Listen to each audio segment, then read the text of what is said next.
Доброго дня, ви дивитесь Crimea Vox. Тут ми говоримо про Крим і про те, як саме живуть наші громадяни на окупованій частині і як можна їм допомогти тут, на підконтрольній частині України. Тому підписуйтесь на всі наші соцмережі. А сьогодні ми будемо говорити про кібератаки. Що це таке? Як не стати мішенню в цій боротьбі між двома країнами, які наразі воюють навіть в цій площині, тому що навіть кібератаки сьогодні стали невід'ємною частиною війни. Кожна наша остання атака паралізує роботу систем, і саме про це ми і поговоримо з нашими гостями. Зараз до нас доєднався Павло Білоусов, це експерт із цифрової безпеки в надійно.орг. Доброго дня, пане Павло. Вітаємо вас. Доброго дня. Пане Павло, дуже важливе запитання для нас взагалі зрозуміти, що таке кібератака. Поясніть нам, будь ласка. У нас, скажімо так, ми всі живемо з одного боку в онлайновому світі і в офлайновому світі. Офлайновий нам доволі вже так звичний, тому що ми з ним вже останні тисячі років живемо, а онлайн – це трохи таке нове, і ми потрохи офлайнове життя переводимо в онлайн. Тобто якісь покупки в магазині, навчання, розваги, робота і так далі, вони відбувається переважно в онлайн. І оскільки це важливо стало частиною, то на це теж є сенс впливати. Тому коли ми говоримо про офлайнові якісь атаки, це такі старі методи, вибухівки, всякі такі речі, то онлайнові речі – це якраз є кібератаки. Вони під собою мають кілька завдань. В першу чергу це втручання в роботу цих комп'ютерних систем, і там вже, скажімо так, всередині це може бути вимкнення, може бути викрадення даних, може бути паралізація роботи і так далі. Тому кібератака – це таке втручання в те, що працює через інтернет, на комп'ютерах, на смартфонах і так далі. І оскільки це вже така величезна складова, то і роль кібератак доволі важлива. І їх використовувати треба, бо, скажімо так, зв'язок, який, власне, і об'єднує офлайн і онлайн, якраз відбувається через ці всі комп'ютерні мережі. Тому кібератака на інтернет-провайдерів, на телекомунікаційні всі ці системи – це якраз те, що дозволяє відчути присутність українців і не тільки в офлайні, ще й в онлайні. Ви відстежуєте ці останні новини про атаки на російські системи, зокрема в Автономній Республіці Крим, нині ще окуповані, і в Росії на Аерофлот? Що можете сказати окремо по кожному з цих?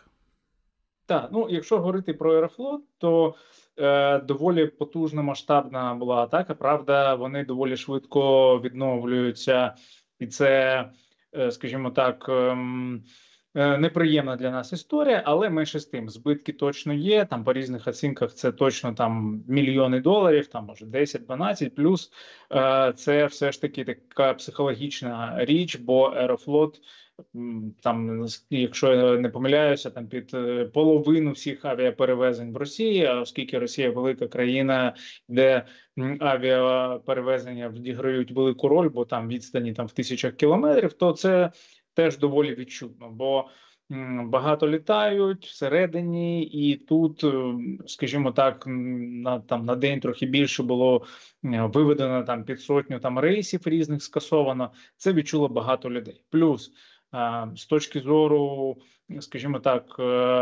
медійності, якщо можна так сказати, то Аерофлот всі знають, велика компанія, всі про неї чули, і коли не працює такий гігант, теж це всім, скажімо так, стає відомим, і ти вже, власне, розумієш теж потужність хакерів, які можуть такого гіганта паралізувати, навіть якщо це мова йде про добу.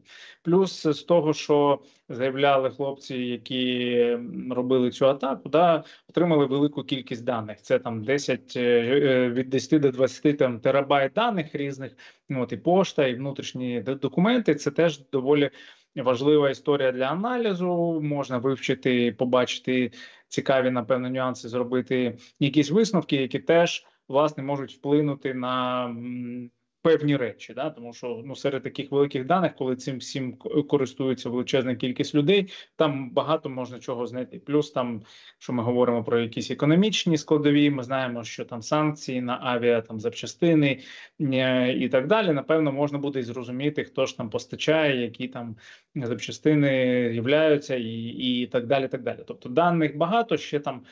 Я зразків не бачив, їх там будуть потрошки публікувати скоріше, і буде зрозуміло, що там і як. Отже, в будь-якому випадку, навіть через те, що вони доволі швидко відновили саме роботу, але це не означає ще, що прям все відновили всі свої комп'ютерні системи. Деякі вони будуть точно відновлювати там місяцями, бо треба і аудит провести, яким чином там змогли зламати і так далі. Тобто, ця робота буде ведеться. Можливо, вони зараз не знаю, умовно в ручному режимі працюють. Це теж я не є там авіаекспертом якимось і не знаю, як це все побудовано. Але можливо, це в ручному режимі. І це точно не може тривати там якось довго. Тому в будь-якому випадку вони відчули цю кібератаку і шкода, тобто нанесення, скажімо, збитків, це теж доволі важлива історія. Ті 10 там чи там 15, чи скільки там мільйонів доларів вони могли би пустити на виготовлення ракет, умовно, а зараз будуть відновлювати ці свої комп'ютери, купувати програмне забезпечення і так далі. Тобто потенційно ці гроші просто не пішли на зброю, скажімо так. Тому як довго такі операції готуються? По-різному, хлопці заявляли, що вони були присутні рік в системі, і це добре. Це такий насправді правильний підхід через те, що цей успіх, чи ці там доступ ти розвиваєш. Тобто ти отримав, не знаю, там вхід в якусь маленьку систему, подивився, що як, і починаєш заглиблюватись, отримувати все більше прав, заходити все в більшу кількість систем. Часто буває, якщо там комусь вдалося, не знаю, захопити, умовно, там адмінку сайта, чи щось таке, вони в той самий там момент просто там на головній сторінці щось напишуть. Медійний ефект такий там 3 секунди і ніякого там руйнування, ніяких там збитків по суті нема. Тут хлопці підійшли до цього стратегічно, і розвили це доволі серйозно. І рік це цілком може бути. Там знову ж таки я там не всі деталі знаю. Але виглядає так, що з якогось маленького доступу, умовно маючи там один пароль до якоїсь системи, вони зсередини змогли отримати і проникнути в ще більшу кількість систем. Тому що те, що вони описали, там це і там керування командами, там пілотами, система керування командами, системи бронювання квитків, там і так далі. Так далі.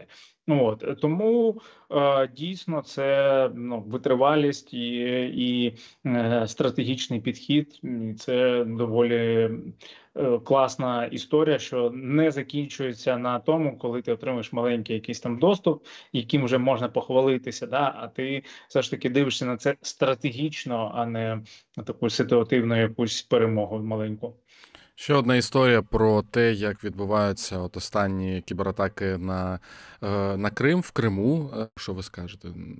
Я тут спираюсь на ті дані, які є там в відкритому доступі. Я там інсайдів особливо не знаю, але приблизно картина виглядає так, що в принципі Крим теж до нього багато уваги. З нашого боку, і це зрозуміло чому. І будь-які, не знаю, там і дрони, і кібератаки, це все доволі яскраво, скажімо так, обговорюється і привертає увагу. Це теж така підтримка цього напрямку, скажімо. З того, що відомо, що це операція була ГУР, і в першу чергу, окрім того, що не працювали там системи, там багато систем внутрішніх, цієї тимчасової влади, там документообіг, якісь там ще речі, все, на чому вони обмінюються інформацією між відомствами і так далі. Так далі. Те, що заявляють в ГУР, це там 100 терабайт даних. 100 терабайт даних, доволі багато. Я не знаю, як це там їм вдалося, і взагалі, в принципі, з їхнім технологічним зараз станом, що прям так 100 терабайт змогли там витягнути і так далі. От, але якщо це дійсно так, і це все така велика кількість даних, то там точно буде, скажімо так, на що чим поживитися, да, і скоригувати свої якісь подальші дії, тому що ми всі розуміємо, що все відбувається в електронному вигляді. Да, вже там поштовими голубами ніхто не обмінюється інформацією, все в електронному вигляді. І, власне, коли мова йде саме про роботу якихось органів, навіть псевдоорганів, то все одно там багато інформації. Зараз це все можна проаналізувати, знайти якісь зв'язки, виокремити щось цікаве там для військових, для не знаю, там дипломатів, може для ще когось, і на основі цієї інформації скоригувати свою загальну там стратегію, да, чи навпаки розвинути якісь нові там напрямки, чи якісь нові, умовно, давайте називаємо їх проектами. От, бо на даних, да, все базується. Зараз там, не знаю, з наявністю цих всіх нейромереж, систем зі штучним інтелектом і так далі, можна все проаналізувати, зробити доволі це швидко, якісно і на основі цього розробити якісь речі. Це ключова історія. Саме я маю на увазі саме дані, да, отримання даних, тому що так, можна щось там вимкнути, да, буде там дискомфорт, і там трохи пожаліється, що те не працює. Це теж несе певну кількість збитків. Тому що не знаю, якщо там хтось не зміг провести якусь, не знаю, там купівлю, продаж, якщо це там стосується реєстрації якихось там прав власності чи щось такого, це там недоплачені податки і так далі. Да, це теж може там вплинути, але масштаб, можливо, не такий суттєвий. З одного боку, це така інформаційна кампанія, да, що показано, що ми можемо дотягнутися до ваших даних, паралізувати роботу, навіть якщо це там кілька днів. Все одно сьогодні там це 1-2 дні, післязавтра це умовно там тиждень і так далі. Так далі. Плюс, якщо дійсно там були знищені дані, ми не знаємо достовірно, як вони роблять резервні копії. Не знаю, раз на місяць, раз на рік. Чи взагалі вони їх роблять, чи не роблять, не зрозуміло.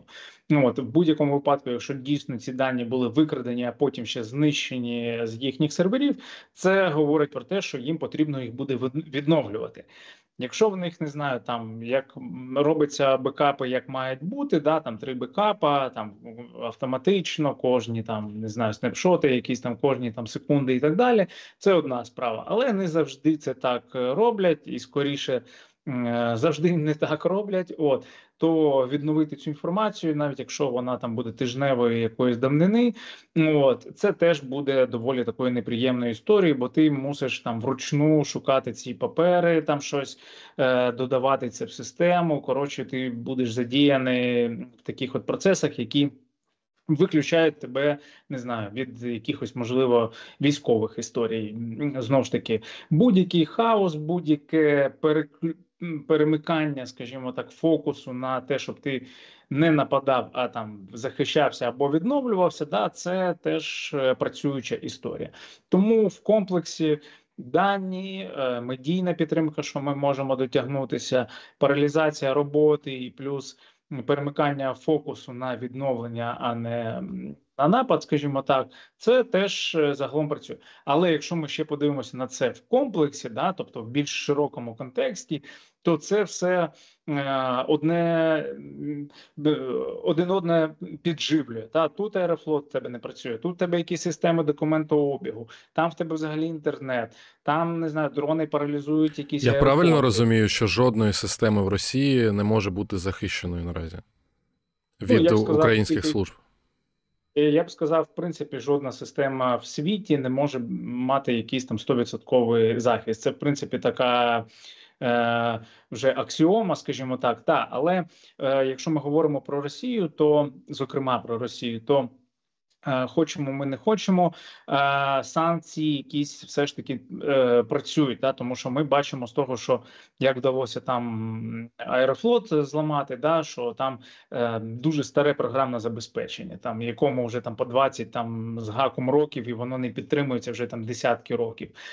Вони так і не змогли. Чому вони не перейшли, не знаю, на щось там більш сучасне, це теж питання. Можливо, нема спеціалістів, можливо, там проблеми з закупівлями, можливо, те, що їх там змушують використовувати тільки там вітчизняні ці розробки і так далі. Тому це теж впливає загалом. То якщо говорити загалом, то жодна система дійсно не може мати 100% захисту. А в контексті Росії так, цей захист трошки, скажімо, або може не трошки, він слабший через те, що використовується все ж таки застаріле програмне забезпечення і відсутність кадрів, які власне там хто поїхав через війну, там і так далі. І так далі. Ну це теж впливає доволі суттєво, і ми бачимо це. Бачимо підтвердження цьому від хакерів, які розповідають про деталі своїх операцій. Тепер давайте про нас, як нам не стати жертвами нашим серверам, нашим системам, що скажете, як працюють російські хакери? Вони теж непогано працюють, ми мусимо визнати це, і ми теж бачимо певні, скажімо, підтвердження цього, і теж в них є масштабні успіхи. Да? Давайте згадаємо там атаку на Київстар, який був паралізований майже тиждень, да, нічого не працювало. Але відновилося все окей. Але це відчуло там кілька десятків мільйонів українців, в яких мобільний телефон і Київстар, да, скажімо так. Тобто в них теж є успіхи. Це було б, скажімо так, не визнавати доволі би глупим таким підходом. Але теж в нас, скажімо так, не всюди, але доволі, скажімо так, прокачані, якщо можна так сказати, і не всюди, ще раз підкреслю.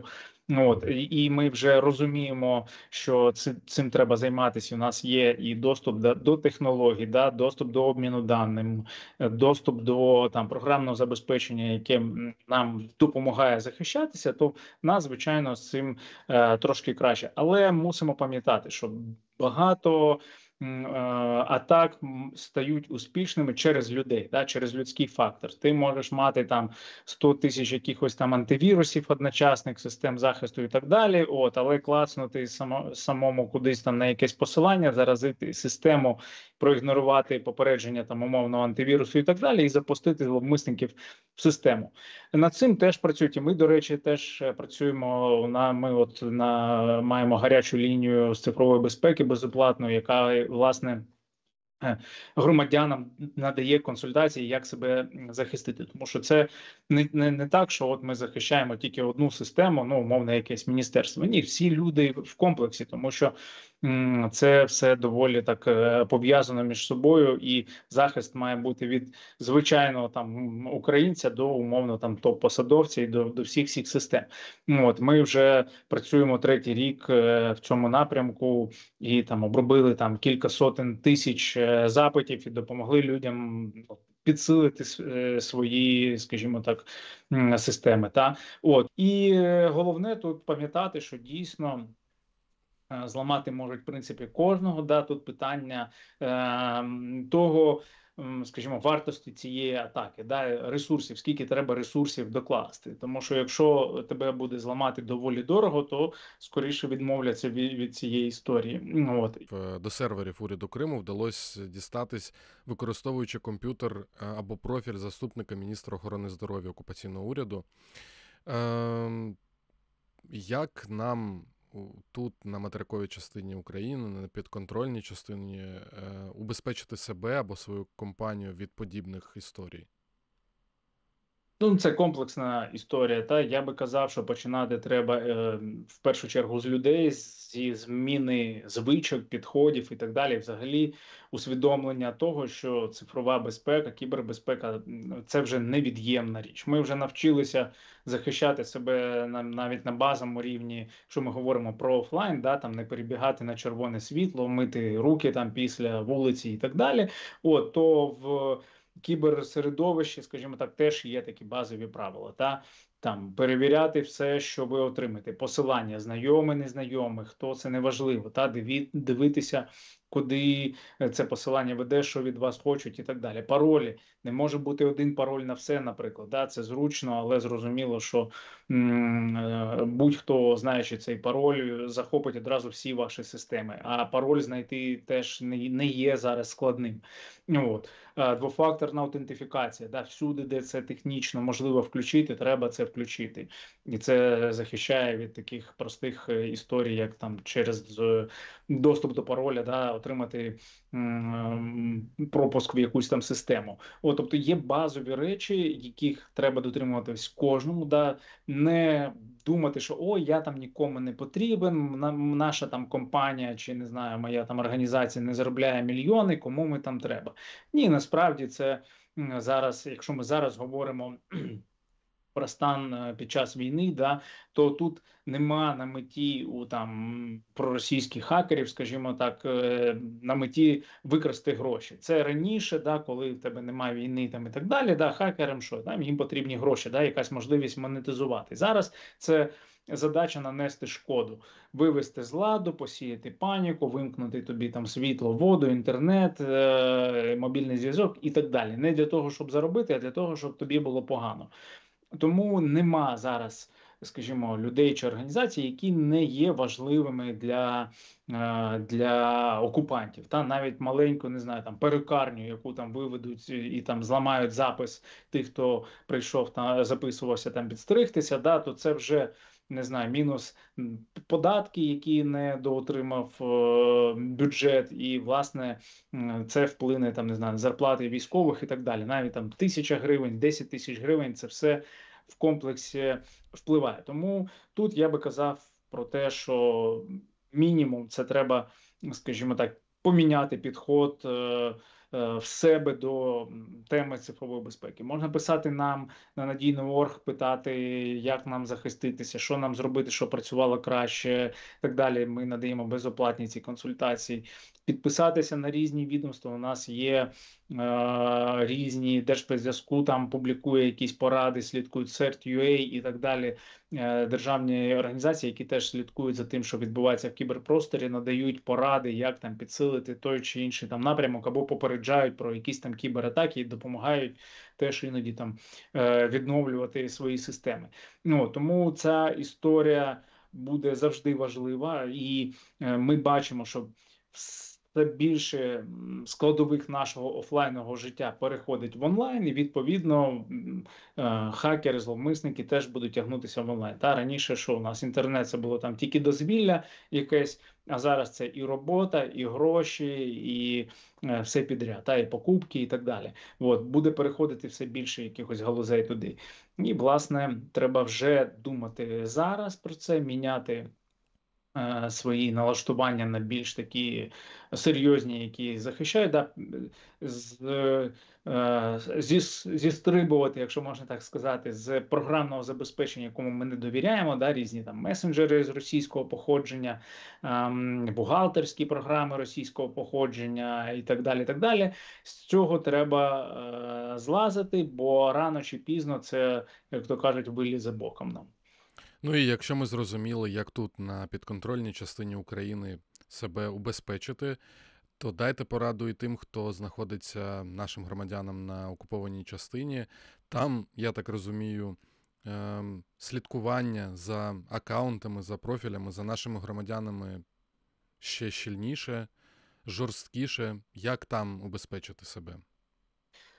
Теж доволі важке питання і, скажімо, потребує більше розлогого і такого підходу, щоб розповісти про всі нюанси, але загалом мусимо пам'ятати, що все, що відбувається в цифровому середовищі в Росії, моніториться там автоматично, системами, все зберігається, аналізується, і потім товариш майор рано чи пізно зверне на тебе увагу, якщо ти, на його думку, будеш робити якусь якісь речі, які мають протиріччя з лінією партії, давайте це так називемо. Ну, тому я би казав, що мінімум треба відмовитись від всіх російських сервісів. Це пошукові системи, це поштові системи. Ну, максимально від чого ви можете відмовитись, використовувати все ж таки західні, які мають і захист, і там, в принципі, ризиків набагато менше. І це стосується і програмного забезпечення, обов'язково, да, всякі там Яндекс браузер, Mail.ru браузер, цю всю фігню треба позбутися цього і взагалі не дивитись, бо це, скажімо так, троянський кінь, вбудований вже ваш комп'ютер. Сервіси і програмне забезпечення абсолютно ні. Ми бачимо, що вони просувають цей свій там новий месенджер, який, скоріш за все, змусять всіх встановлювати цей месенджер Max. І я думаю, що вони будуть робити все, щоб витиснути звичні месенджери західні, наприклад, там WhatsApp, який є там найпопулярнішим там в Росії. От вони спробують його там заблокувати і нав'язати цей месенджер Max, а він по замовчуванню моніторить абсолютно все. Тобто треба відкладати, скажімо так, цей момент з його встановленням до того, поки вам це не буде, не знаю, загрожувати вашому там життю, умовно кажучи, от, або встановлювати на якісь ліві смартфони, на яких немає іншої чутливої інформації. Ну і обов'язково використовувати VPN, перевірений, нормальних розробників з нормальною репутацією, які не зашкварились ніде, не мали там витоків даних і співпрацю там з урядами, скажімо так.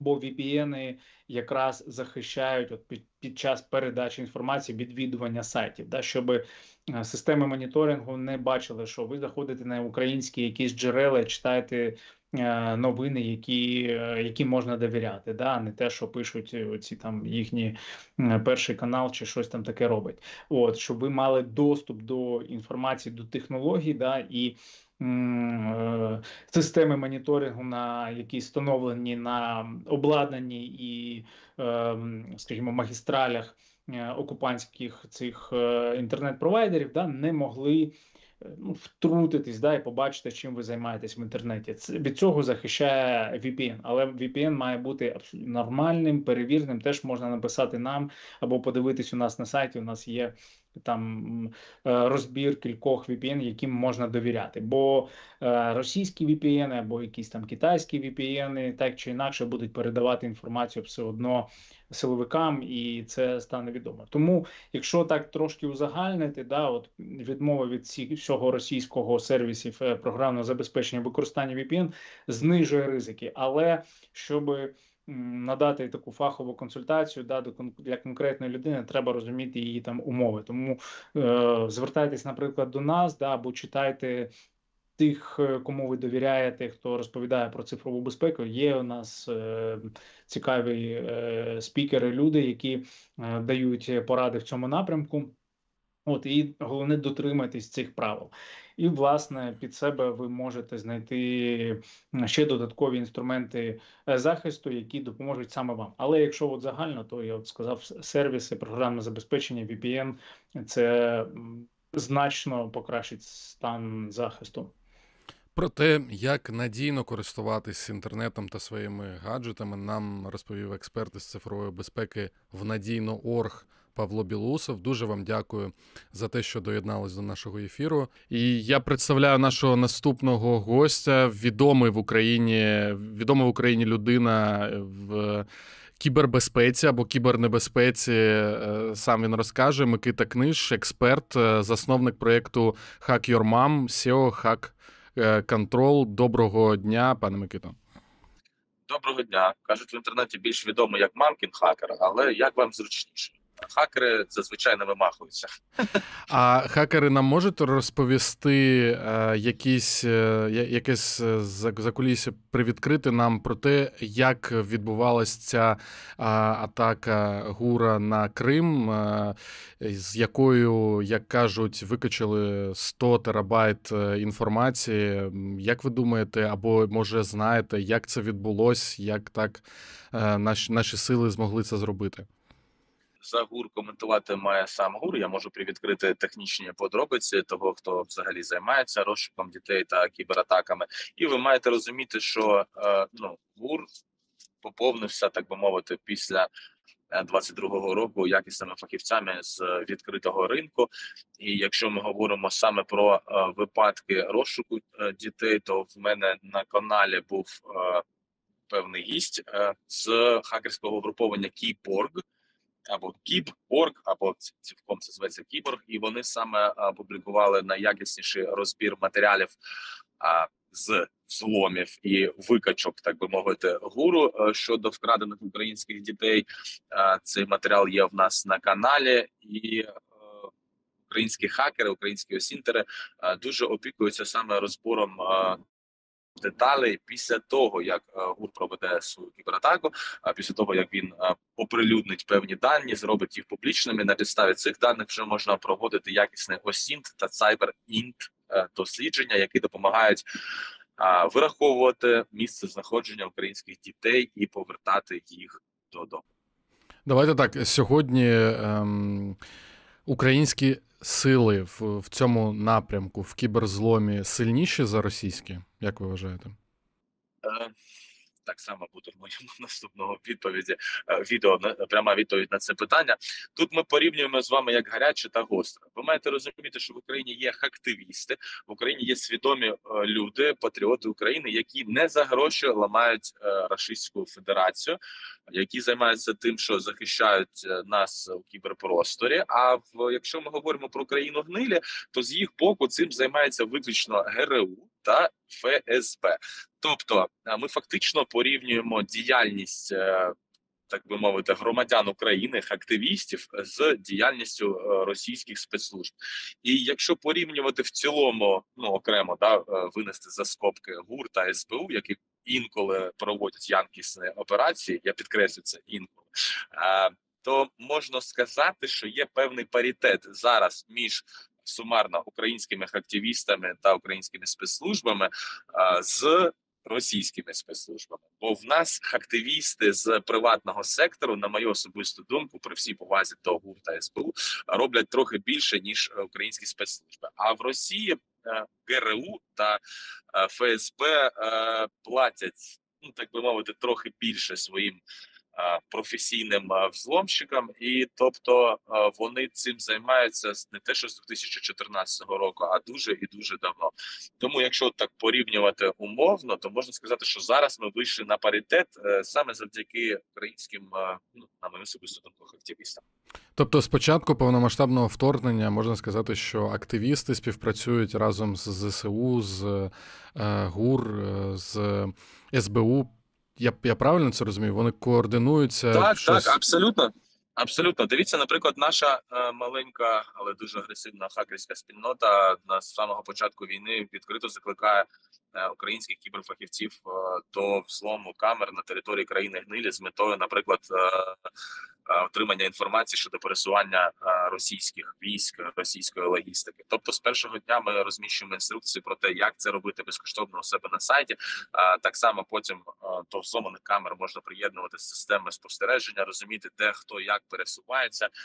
Ми підключаємо ще українських осінтерів, там, мамкіних хакерів, диванних воєвак. Ми звемо будь-кого, хто вміє нормально гуглити, даємо їм інструменти, які збираються, якими ламають інформаційні системи Російської Федерації та поповнюють розвіддані, інформацію щодо пересування військ тощо. Тобто ми передаємо це в ГУР, ми передаємо це в СБУ, ми передаємо це в ЗСУ. Окрім нас існують дуже багато хакерських ком'юніті якісних, там Cyber Anarchic Squad, Hate, Ukrainian Cyber Alliance, українські кіберкозаки, і тут навіть перераховувати можна десь так, знаєте, хвилин 10-15. Це інколи невеличкі групки, а інколи там 20-30, інколи 100 осіб, які постійно на системній основі збирають інформацію для того чи іншого підрозділу. Як правило, це підрозділи ураження, які потім не просто там, знаєте, прийняв к сведенню, кажучи цю інформацію, вони наносять активне ураження. Тобто українські хакери, активісти, айтішники активно співпрацюють з силами захисту України, давайте так називати це в цілому, і надають їм інформацію і розвіддані. виключно, але не обмежуючись, наприклад, з камер, з проломлених телеграм-аккаунтів, зі взламаних поштових адрес. Підкреслюю, в нас іде війна за існування нашої нації, тому зараз питання етики, етичності, так би мовити, взлому, ці white hat, black hat, вони стоять поза межами того, що абсолютно нормально взламувати будь-який інформаційний ресурс на території країни Нилі, бо вони нас атакували. Тобто це не тільки ми робимо, це дуже багато маленьких, середніх, великих хакерських груп, які допомагають силам захисту країни. А чи допомагають в цій боротьбі нам, скажімо так, наші західні партнери, американські партнери, європейські партнери? Так, висловлюють глибоку стурбованість, регулярно нагадують нам про те, що існує якийсь там кібермеморандум, який забороняє начебто атакувати щось в громадянському так званому секторі, але ми вічливо їм пояснюємо, що Женевська конвенція не передбачає жодних обмежень щодо проведення наступальних операцій в кіберпросторі, тому наразі у світі не існує жодного документу, який регламентує діяльність хакерів. Я особисто був в Нідерландах, читав лекцію в одному з вищих навчальних закладів Нідерландів, де почув таке питання, типу, а от ви коли, наприклад, ламаєте рашистські банки, да, або там військові цілі, або, ну, ми так не робимо, але якщо хтось ламає медичні заклади, чи відфільтровуєте ви дані звичайних громадян, тобто нон-комбатантів від комбатантів? На що я вічливо з посмішкою задав зустрічне питання, чи відфільтровує російська ракета дітей від військових, коли цілить по Києву, Одесі, Дніпру або іншим містам України. На що отримав, так би мовити, відповідь зрозуміло. Да? Вони трошки, на мою особисту думку, наші шановні європейські партнери все ж таки відірвані від реальності. Це можна пояснити тим, що там керують генерали, які більше 60 років не проводили жодних реальних бойових дій. Вони вважають, що там є якийсь кіберпростір і намагаються атакувати мости, так би мовити, в електромагнітному спектрі, що викликає посмішку українських кіберфахівців. Ця війна показала, що найбільш ефективними способами здобуття інформації є фішинг, тобто соціальна інженерія. І НАТО, Наташка або шановні партнери, як ви їх звете, не дуже, м'яко кажучи, сильні в цьому питанні, але вони набагато більш сильніші в деяких технічних моментах кіберрозвідки. Ну, той самий Pegasus від NSO Group, да, програмне забезпечення за $200,000, може взламати там будь-який iPhone або Android на території країни Гниля. Воно, на мою особисту думку, активно використовується. Але ціна одного взлому 200, вибачте, або ціна одного взлому в $1000 – це трохи різні цифри. Ця війна показала, що українці вміють працювати, умовно кажучи, ламаючи російських генералів за $1000, в той час, як натівські кіберфахівці використовують тільки дорогезне програмне забезпечення, де ціна взлому одного телефону є $200,000. І ви маєте розуміти, що ефективність, вона трохи відрізняється, наша і їхня. Нам треба виживати. Пане Микито, у нас не так багато часу залишається. У мене ще два питання. От якщо розібрати історію з Аерофлотом, ці історії допомогло те, що росіяни дуже обмежені, санкції спрацювали, і вони на старому забезпеченні знаходяться. Це більше як мем. Зараз розповсюджується інформація зі скріншотами, що в них Windows XP, Windows 2000 стояли сервера. Ви ж розумієте, що час, коли був випущений Windows XP, і час, коли був випущений Windows 2000, це 2000-ні роки. Типу, якщо ми говоримо про те, чи впливають санкції на оновлення їх програмного забезпечення, так, безумовно, впливають. Але, якщо ми говоримо про те, що в них був Windows Server 2000 або Windows XP на деяких комп'ютерах, то це ж просто роздовбайство, розгільдяйство, вибачте, а не те, що санкції сильно впливають. Санкції впливають на те, що вони не можуть оновити фаєрволи, через які проломили от той самий Windows 3000, от той самий Windows XP. Вони впливають, але тут, більш смішно те, що зарплата головного фахівця з інформаційної безпеки у цього Аерофлоту була щось в районі $1500. З цього всі вгорають. І меми щодо того, що він зараз буде намагатися виправдовуватися, що санкції не дозволили йому оновити Windows сервер з 2000-х років.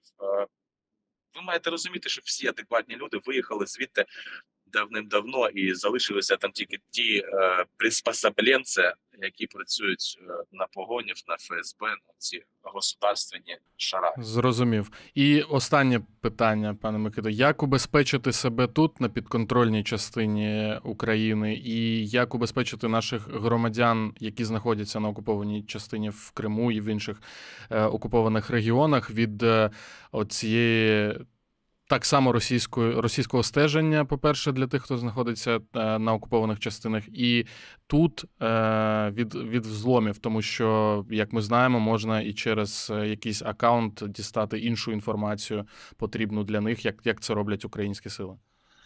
Так, дивіться, я коротко тут не зможу відповісти. Більш детально ми знімали відео про те, як саме відбуваються фільтраційні безпосередньо заходи при, наприклад, пересуванні там кордонами їх, при прильоті там в столицю їх. Вони використовують програмне забезпечення типу Celebrate UFED для того, щоб аналізувати телефони всіх, хто заїжджає в Москву або там в Петербург. І так само вони підозрілих осіб для себе аналізують за допомогою такого ж самого програмного забезпечення Celebrate UFED або Magnet Axiom.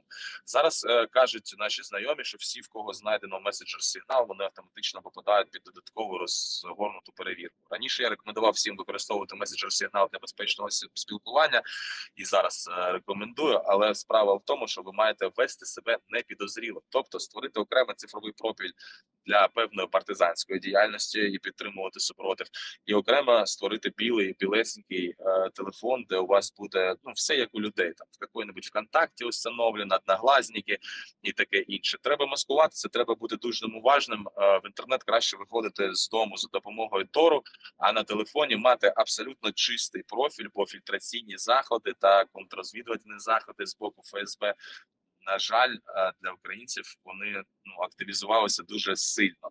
І кожен, хто допомагає силам захисту України, кожен, хто партизанить, має розуміти, що в нього має бути окремий цифровий профіль для фейкового життя і, так би мовити, цифровий профіль в Торі, яким він контактує з СБУ, ГУР та іншими спецслужбами. Треба відокремлювати цю діяльність, створюючи окремо віртуальні машини. Зараз дуже небезпечний час, але ми дуже сподіваємося на їх підтримку, як і українські, я думаю, спецслужби, як і сили захисту України. Можна зв'язатися з нами через Telegram-бота, але необхідно постійно видаляти інформацію, чистити і ставити таймер автовидалення. От таймер автовидалення, на мою особисту думку, це буде найкраща порада. Двофакторна авторизація. Дуже дякуємо вам за те, що були з нами в ефірі. Ще раз повторю, з нами був Микита Книж, експерт з кібербезпеки, засновник проєкту Hack Your Mom, SEO Hack Control. Залишайтеся з нами, це Crimea Vox.